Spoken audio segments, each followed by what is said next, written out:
Well, hello, everyone. Good afternoon. Thank you for taking time out of your busy schedule to be here with us today. We're super excited about today's presentation and we believe you'll find it worthwhile. Our topic today has to do with a mid-year checkup in your financial life. I'm LaLomia. I'm your presenter today. We're going to run through a few logistics so you know exactly what to expect. Today's slides, they're available upon request. Just send me an email. I'll have my address on the screen in just a moment.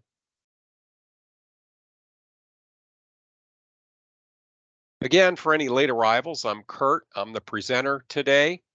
I'm a financial advisor at Turning Point Financial. Here's a little bit about my background, my bio. I specialize with federal employees. That's noted with the designation Chartered Federal Employees Benefits Consultant. I started my career on Wall Street. I spent much of it in legal and compliance. And compliance is the reason I moved to the advising side of the business. Many advisors I supervised, they weren't doing things the right way, and I wanted to make a difference. A little bit about my firm, Turning Point Financial. It's a registered investment advisor. It's located in Frederick, Maryland. The SEC is our regulator. We're independent, we're female owned, we're a team of 25, and we're fiduciaries. Being a fiduciary means we're required by law to do what's in our clients' best interests. We have federal clients across the country from most of the federal agencies. Our different services, they're highlighted here on the screen, and many of our clients enjoy the benefits of one-stop shopping. Our tax department is the fastest growing area of our business, and helping people lower their tax bill, that's become an expertise of ours. As you'll see in our next slide, I'm hosting a tax planning webinar a little later this year. Here's what we have going on the next couple of months. We generally do these every month. We have a webinar library. If you're interested in knowing about our other topics or seeing slides or getting recordings of any of those, just shoot me an email and I'd be happy to share that information with you. Here's what we're going to be doing today. And today's presentation is educational. This is not a sales pitch. I'm not here to sell you anything. Rather, open your eyes. I think you'll learn something new. We will have Q&A at the end, or you're welcome to email me any questions. And your participation today, it entitles you to a complimentary meeting with me if that's something you're interested in. I'll have a little more to say on that later on in the presentation. So let's get into it. Our summer checkup includes the topics here on the screen, and we're going to start with the topic that no one really likes, and that's life insurance. These are in no particular order. Some are probably obvious and some not.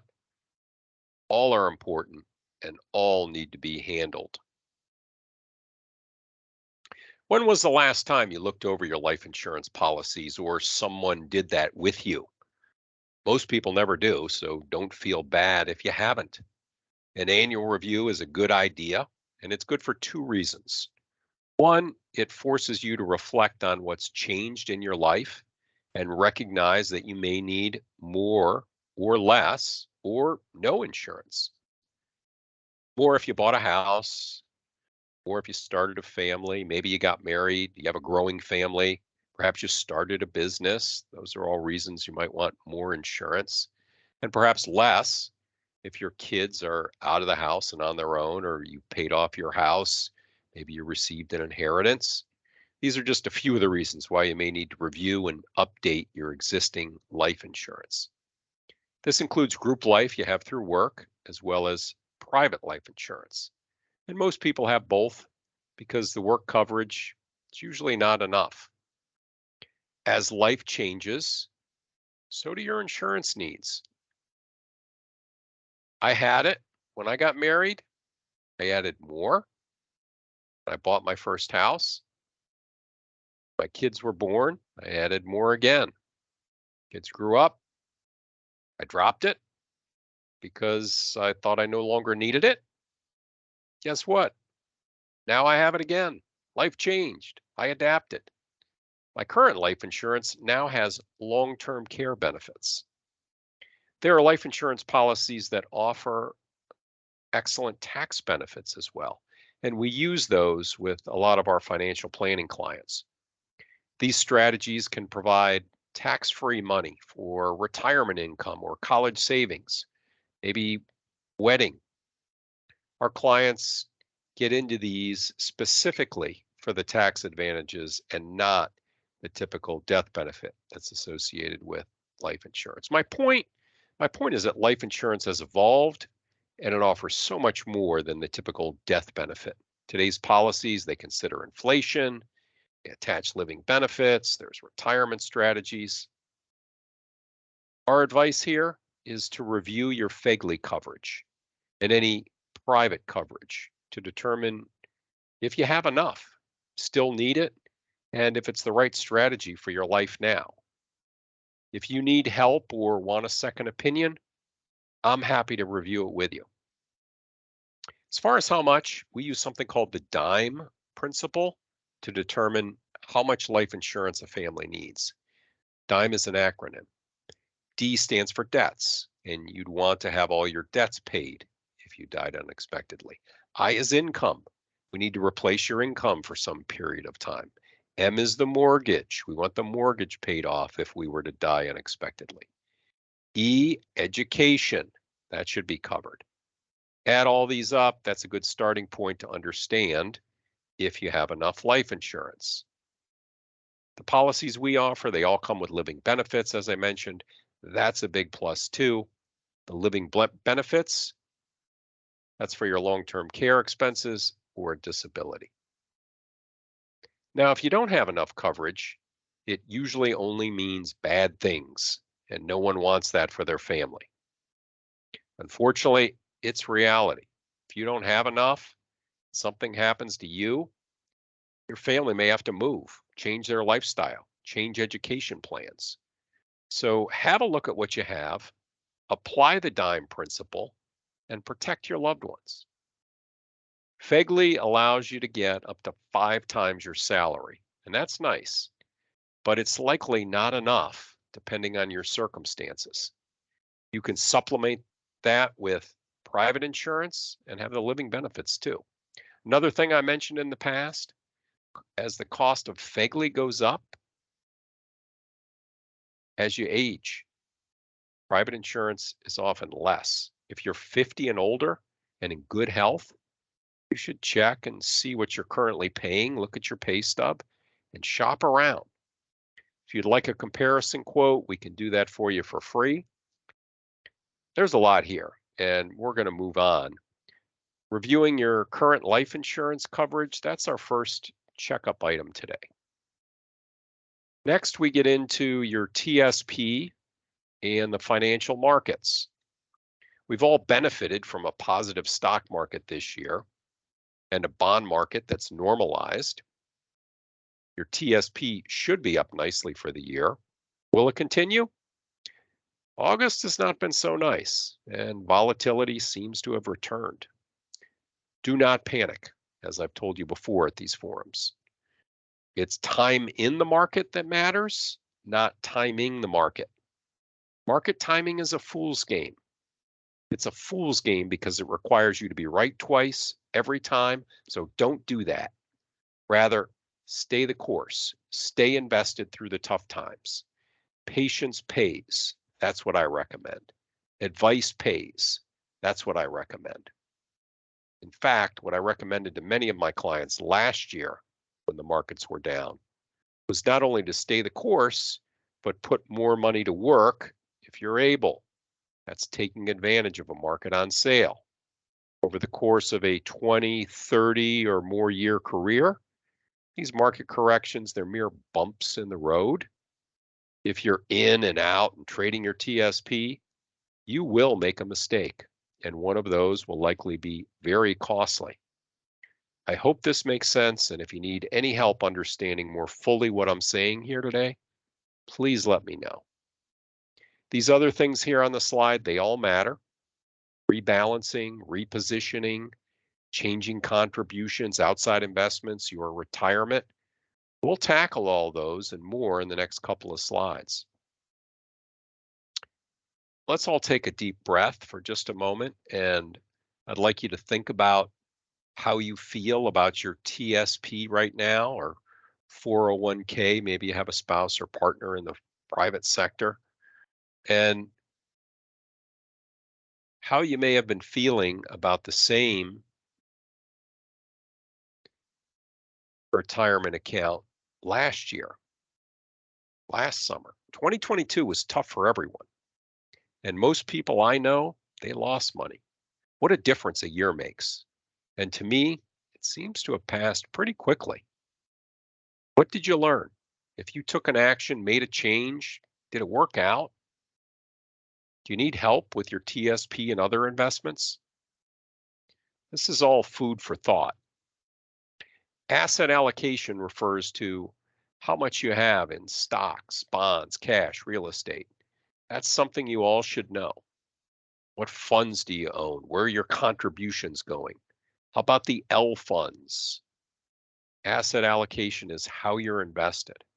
While the TSP is likely your largest financial asset, all of your assets have to be considered when reviewing your overall asset allocation. You do this by combining all of your accounts, your bank accounts, your IRAs, TSP, 401k, 403b, brokerage accounts, 529s. This is how much risk you're taking or not taking.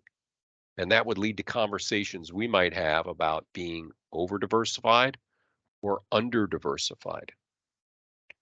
Over diversified is owning too many funds without any type of strategy.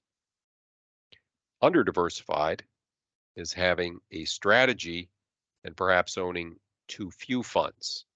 It may mean you're taking too much risk or too little risk. Asset allocation, that's how you're invested. That's unique to all of us. Some of us are comfortable with risk. We have all our money in the stock market. An example of that with the TSP would be having your money invested in the C, S, and I funds. Those are your growth funds, your stock market funds.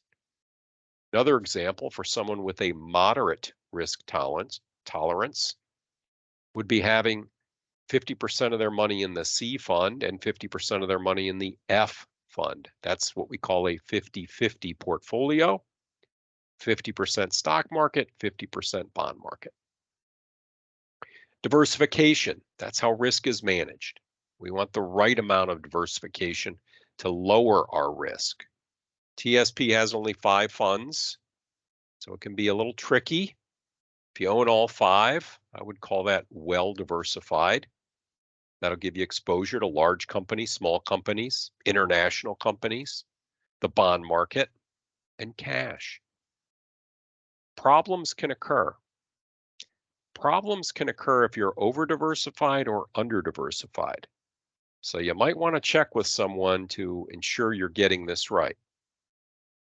Make sure you have someone helping you with your TSP strategy and overall investment strategy, because it can have an impact on your financial future. Let's face it, you're all in the TSP to accumulate wealth. And if your wealth strategy is on, you'll achieve that a lot sooner.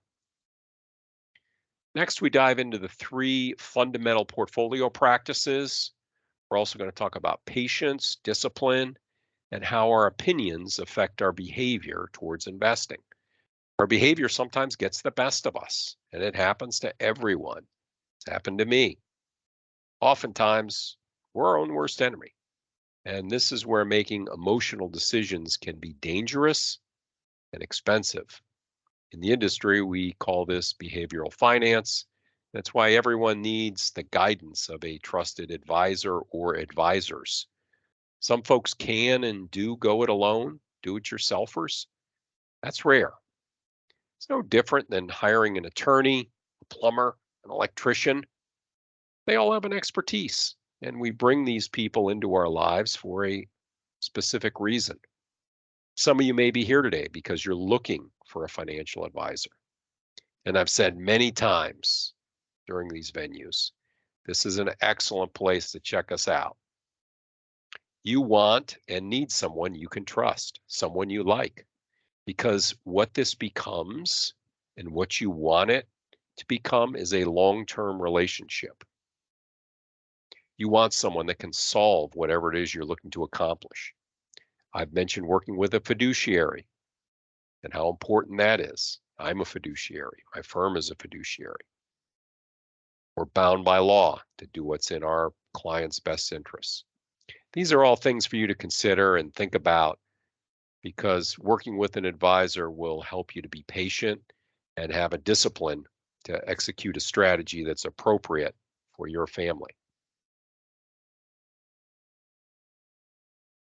We covered asset allocation and diversification. Rebalancing.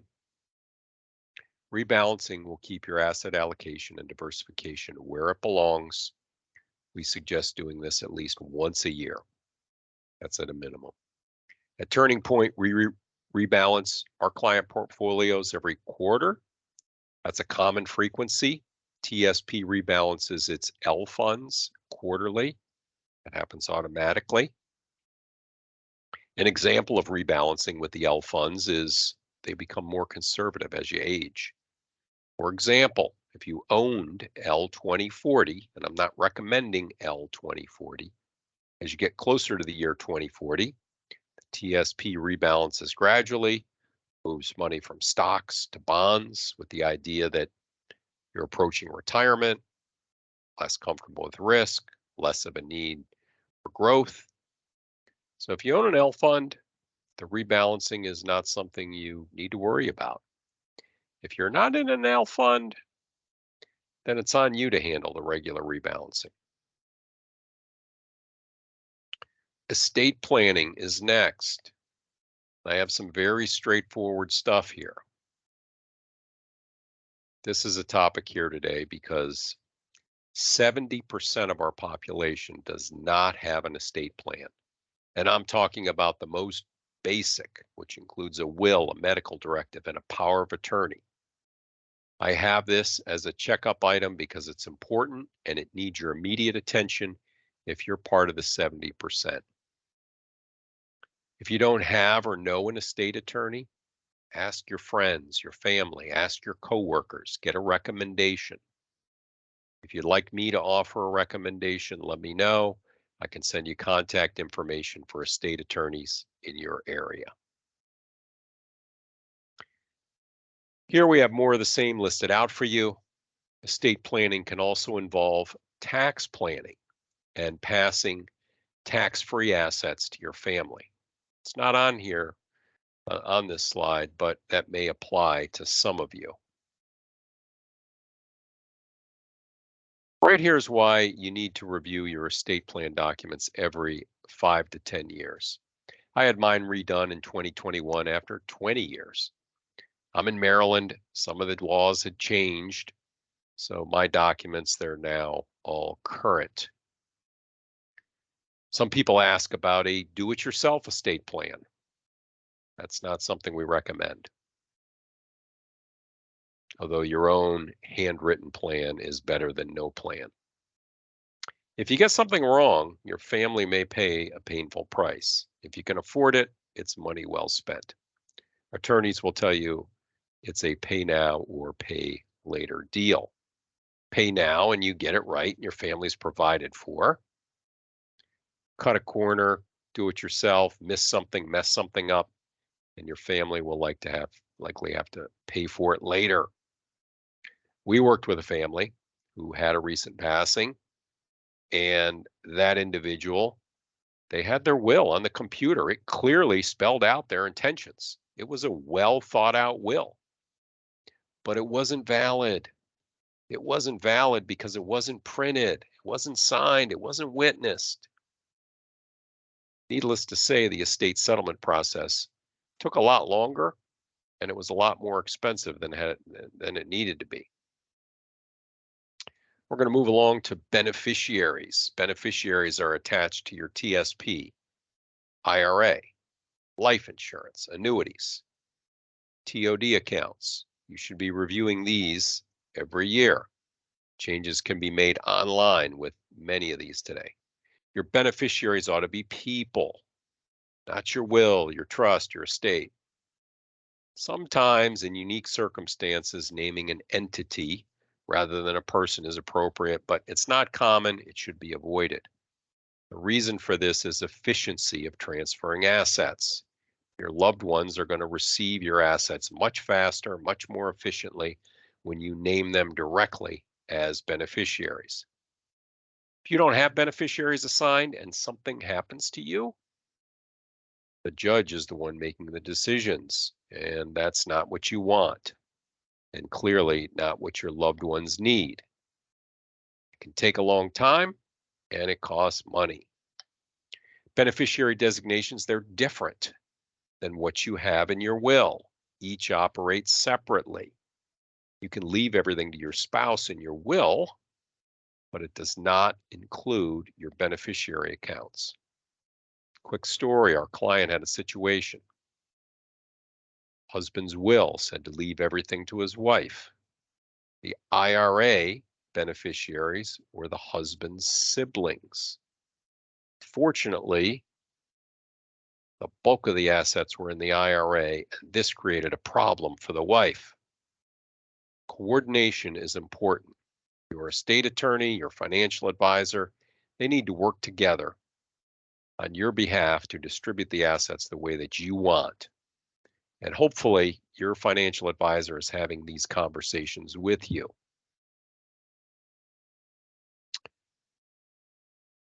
Early on, I mentioned the tax department at my firm, Turning Point. It's the fastest growing part of our business, and here's why. Whether you're preparing for retirement, approaching retirement, or in retirement, it's important to understand the tax impact on your money. Roth and traditional accounts, along with your taxable investment accounts, they give you tax diversification and the ability to execute different tax strategies. What the heck does all that mean? How do we do that? Well, you do that by engaging your team.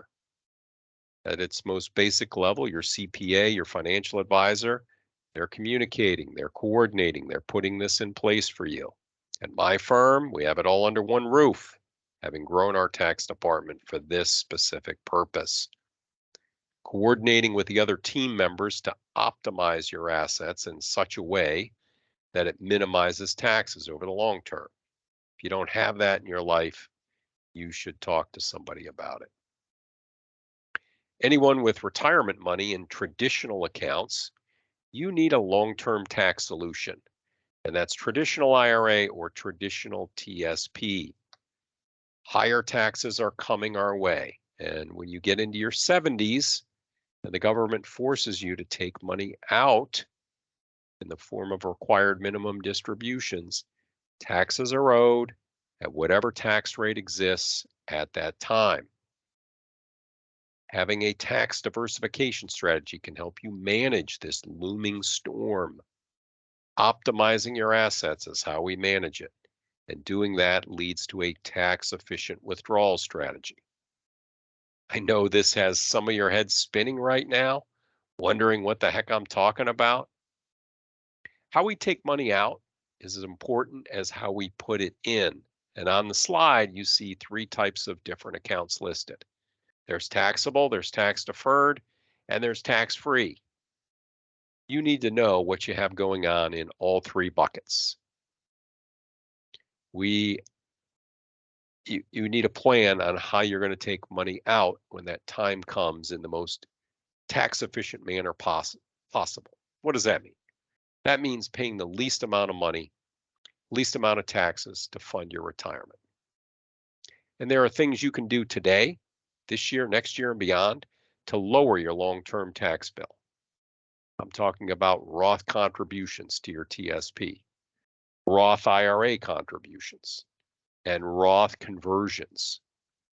For some, strategies involving cash value life insurance can be appropriate. That's also known as the super Roth. It's called the super Roth because you can put more money in. Folks, taxes matter, and if you don't have a tax strategy integrated with your investment strategy, it's costing you. You may have heard, it's not what you make, but what you keep that matters. And we do that with tax planning. Your Roth participation, that's the quickest way to building your tax-free bucket for future tax-free income. By participation, I mean TSP Roth contributions, IRA Roth contributions, and Roth conversions. We showed the tax-free bucket on the last slide. What's the tax-free bucket? Well, we got into that in great detail at a webinar earlier this year. Maybe you were there, but if not, tax-free bucket is money that we have funded an account with where we've already paid the taxes. When we take money out, it's income tax-free. The Roth is the best example of that. Roth conversions, they allow you to take old 401ks or IRAs or even your TSP upon retirement and move those to a Roth. Taxes are paid on the converted amount. So we generally like that as a long-term, a multi-year tax strategy.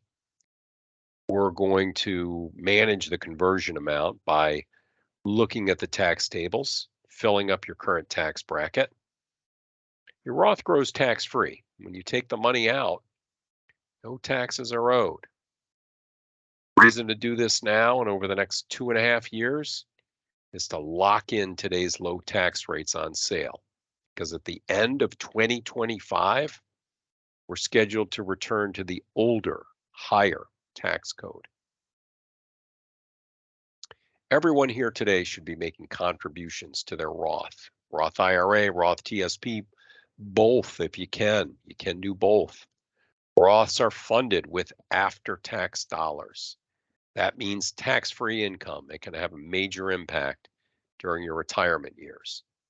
Tax-free income in retirement can lower your Medicare premiums, lower the taxes you pay on your Social Security benefits, and Roths can reduce or eliminate required minimum distributions. Maybe this is making more sense why we all need Roths. I love the Roth. Personally, I have a Roth IRA, so does my wife. We make Roth 401k contributions, and we periodically participate in Roth conversions. As I mentioned earlier, you can contribute to both Roth TSP and Roth IRA. Contribution limits for 2023, they were raised. You need to be aware of those. We'll cover those quickly. Under age 50, $22,500 is the contribution limit for the TSP, or 401k, 403b. They all have the same contribution limits. Under age 50 for an IRA, $6,500 is your contribution limit. If you're 50 and older, you can participate in something called the Catch-Up with a spillover, and that allows you to put more money in. You can add an additional $7,500 for a total of $30,000 to the TSP and an additional $1,000 into an IRA, or $7,500. Taxes on Roth and traditional, they're very different. I'd like to have you all visualize a hypothetical example of a $10,000 contribution that grows over time to $100,000. If it's traditional, we received a tax benefit up front, and we're going to owe taxes on the $100,000 as we take it out. If it's Roth, we paid the taxes on the $10,000. It grew to become 100 over some period of time, and as we take money out, taxes are owed. That's why you all need Roth. Super Roth, as I mentioned, I'm not going to spend any time on that. It's not common. You can Google it or let me know if you'd like to learn more. That's another way for tax-free benefits. I just want to create some awareness around it, that there are other ways some people are able to grow the tax-free bucket even more.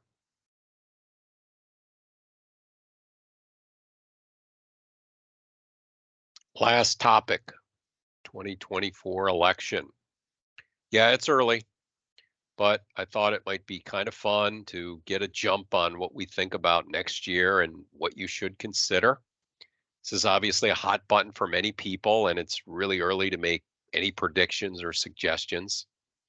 Our advice is to not get caught up in the noise because it's so far off. and so many things will change over the next 15 months. Ignore the noise is a phrase I've often used in my webinars.